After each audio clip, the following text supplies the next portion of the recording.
for more on this investigation. Now let's bring in our Russian regional correspondent, Nick Holdsworth. Nick, first of all, what is the latest on the investigation? Are we getting any closer to understanding who may have carried this out?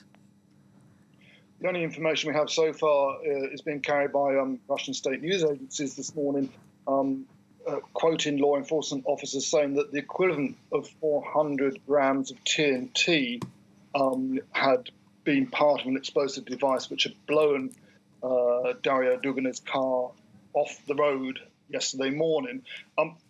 We're no further closer to knowing who may have been responsible. The Kremlin has been very clear. They're pointing the finger at Kyiv.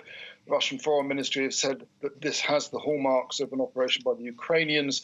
The head of RT, the Russian government information outlet, Margarita Simonyan, yesterday retweeting a demand that Ukrainian Special Intelligence Service, SBP, headquarters in Kiev should be bombed in retaliation. And of course, we've seen some attacks overnight, as we do every day in this conflict.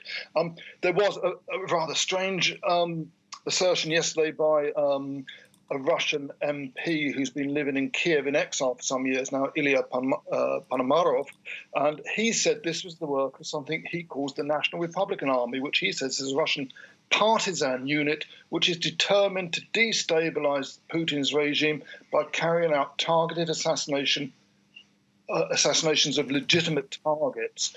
They say they're not going to target civilians, but Darya Dugina was very clearly a legitimate target because not only was she the daughter of this ultra-nationalist Alexander Dugin, but she was a right-wing propagandist who was calling for Ukraine to be destroyed in her own podcasts and work online and frequent TV and radio appearances. So we got some rather strange assertions. And it is also faintly possible that this is the work of the Russians themselves. Putin, often in the past, the finger's been pointed at Putin's involvement in explosions, in terrorist acts designed to increase his support from his domestic population. But whoever was behind this is going to cause a lot of fear and uncertainty in Moscow, because this is the first attack or the first incident that has happened so close to Moscow.